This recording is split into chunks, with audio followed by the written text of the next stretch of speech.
Ba't may yellow yung ulo mo, ma'am? Ba't naglagay ka ng eye sa ulo mo? Ay, ilaw pala. Akala ko kung yellow. Okay na? Akala ko yellow yun. Ay, sa sobrang init ng Hong Kong, maglalagay ng yelo sa tuktok. Kaya nga, mainit. Sobrang init po ba dyan sa Hong Kong ngayon? Ano po, 33 degrees. Wala ho yan dito sa Pilipinas. Hindi. 50. Wala Hindi, may snow dito ngayon. Ay, sana all. Dapat pala natuloy na akong umuwi. Sana tuwing Mayo sana umuwi kayo dito kasi nag-snow dito sa Pilipinas. Ay, sayang. Oo. Kababalik ko lang kasi nung April 13 dito. Hindi umabot yung snow. Wala. Nung May 1 pa nagka-snow. Sana all. Okay. Nung umuwi ka ho dito, nung Abril, wala ho kayong asawang nadatnan. Ay, wala ako. Puntod. Nadatnang ko. Ay, bakit? Namatay na ho si mister mo. Ay, patay na po. 2015 pa. Ay, tagal na. Oo. 12 years na po pala kayong halos mag 12 anyos na ho kayong dalaga. Ay, oo. Ilang taon na po kayo dyan sa Hong Kong? 18? 18 years? Okay. Nagkibulo na yung dapa-dapa mo. Medyo. O ilan po anak ninyo ni mister mo? Ay, 5 ho. 5. Bunso, ilang Yeah. taon na? 30? Nandito po sila sa Hong Kong. 30 na po yung bunso mo? Yep. Sila? Ng mga anak? Lahat sila ng anak mo? Andyan?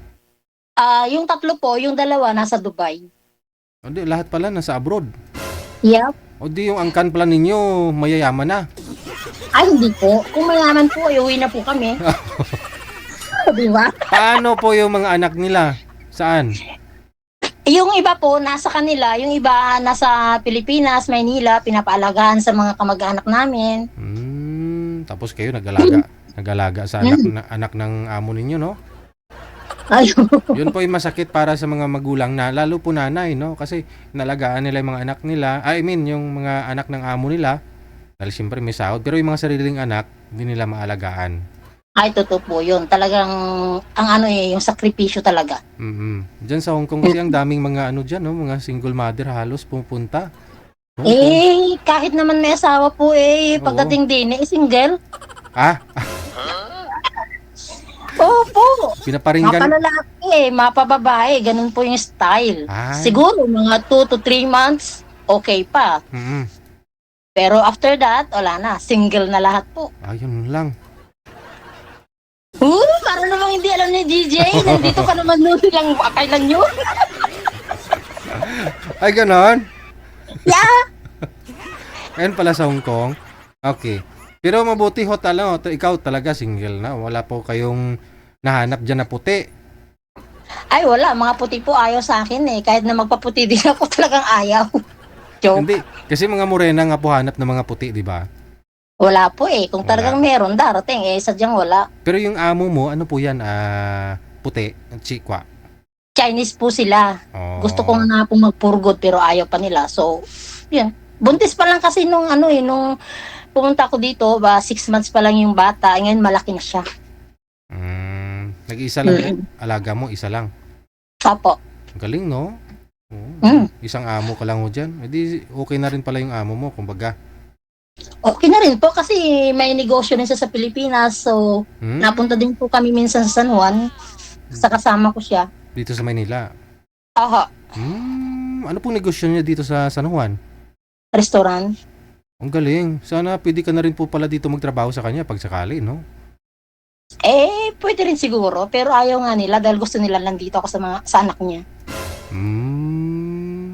Siguro yung sahod mo dyan, buwan-buwan at taon-taon dinadagdagan. Siguro mga 300,000 na. Ay, ang baba naman po. Nasa 400 na po. Ay, 400,000 na? Hindi. Nasa minimum wage pa rin po ako. Pero may mandatory ako sa kanila buwan-buwan talaga. Na allowance, ganun. Oo. Okay na yun, no? Di ba? Laki na rin ang minimum dyan sa Hong Kong ngayon. Nasa 350,000 na. Hindi po, 380. 380,000 na. Laki na, no? Naulan tuloy ang Hong Kong. Mainit dyan Hindi eh. na po, ito po. Naulan na yan, umaanggi di sa may bintana. O di mas maganda. O sige, tikal ka pa para lumakas. Anong hanap? Taga Hong Kong din po ba ang gusto mo? O dito lang ho sa may Pilipinas para pag for good mo? Dito na. Pilipinas na lang po, wag dito sa Hong Kong. Ala akong tiwala dito sa Hong Kong. Ganon? Eh di, Oo, walang tiwala. Ah. prangka, no? Hindi, honestly, talaga, real talk talaga. Ganun po pala. Ganun pala sa Hong Kong?